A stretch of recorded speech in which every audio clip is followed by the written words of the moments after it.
The interesting thing about Journeys is the journey aspect. It's different from any other series, coming closest to Sun and Moon in terms of structure.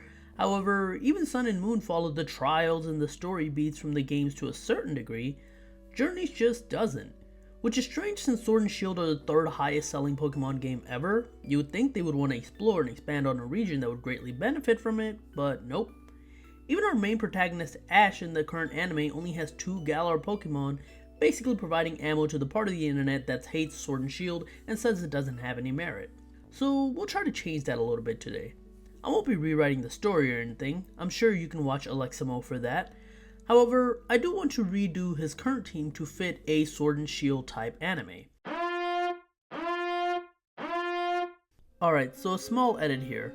While I was working on this video, I found out that Lumio's trainer Zach has already discussed this topic recently. And I just want to confirm that this is merely a coincidence. I've been writing the script for a bit, but I just haven't worked on the video because I've just been busy because of the holidays. However, because he did drop his video first, I want to give him credit and say, hey, go ahead and check out his video if you haven't already.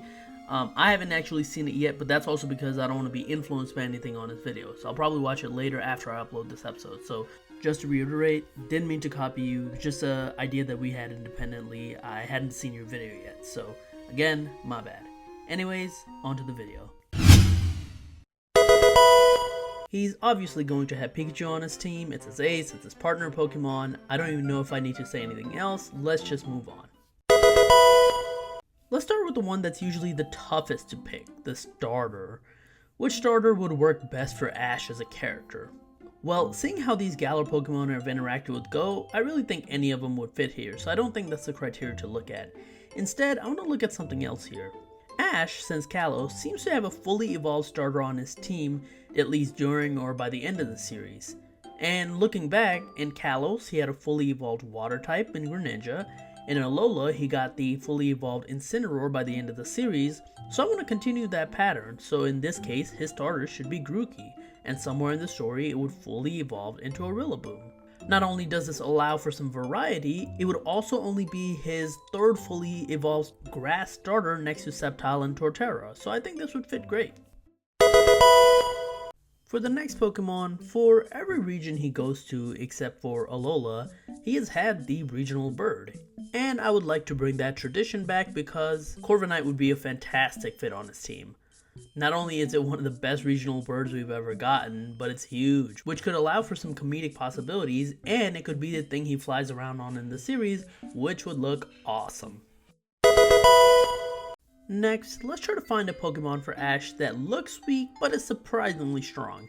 You know, it's usually non-evolved, or not fully evolved, or even if it's evolved, it just doesn't look that intimidating. Things like his Corphish, his Buizel, his Rowlet. This is the one that I had to think about the most, and it's a Pokemon that needs to have a good personality, but also be strong despite the looks. And since Ash was the champion in the last series and we want to continue to show some development, this time we'll give him the fully evolved version of that Pokemon. What is it gonna be though? That's a tough one. How about Poltegeist? I've actually liked the fact that in this series he's got a ghost Pokemon. Ash doesn't usually carry around ghost types in his parties, so Gengar has been good to see, even though they haven't done much with it. However, why don't we correct that? The strange looking Poltegeist can be caught as a Sinistea by Ash, so it gets a chance at development as this cute teacup, which could make for some great personality moments. It could lead to some funny scenarios as well as have a fun personality in general. Then, when our heroes get to Stoneside, he could find a crackpot and allow it to evolve. And heck, since they usually like giving Ash unique Pokemon, it could even be the authentic version of the Poltegeist. Even when evolved, this Pokemon doesn't look too frightening. However, its moveset has some surprisingly strong setup moves which Ash can use to set up on during battles, something he already does in this series proper now, and take out unsuspecting trainers who can't see beyond the looks of this Pokemon. I think that would be a great fit for his team. The other two you might find, I would actually keep from his current Journeys team, that being Sirfetch'd and Dracovish. Let's start off with Sirfetch'd first. I actually really like its motif as a Pokemon. The Knight with a strong attack and even stronger defense, leading to one of Ash's more loyal Pokemon. And his personality is already great, being cocky and arrogant as a Farfetch'd, leading to humiliating loss, only for Ash to help train it, gaining its trust, and then evolve to be a very knight-like Pokemon. I think Journeys is doing a disservice by not allowing this Pokemon to be more on the screen, because its arc was great and its personality is great, but that's another thing. However, Surfetch'd also allows Ash to have a foil to be, something that the show likes to do when he has rivals. If you think about it, why do you think Bee doesn't have a Surfetch'd in Journey? In the game she has it. It's because they don't like to repeat Pokemon, so because of that, that could basically be his replacement for Lucario in this series, which would be awesome because I actually really like Surfetch'd's personality. Instead of Grapploct versus Riolu, it could be Grapploct versus Surfetch'd, and you know what? I think that could work. And last of all, Dracovish. Similar to Surfetch'd, I really like this Pokemon as portrayed in Journeys. However, this time in the series, I think I would wait a little bit longer for Ash to get him on his team, because right now he isn't doing much in this series. This is a unique dragon type. It's goofy, looks strange, with a seemingly weak moveset that surprises other trainers when it turns out to be strong. In the games, it's actually one of the strongest Pokemon with its combination of its ability and its signature move. It would be awesome for that to translate into the anime. The main reason I want Ash to have this Mon is again to be a foil, this time for Leon, specifically his Dracopult.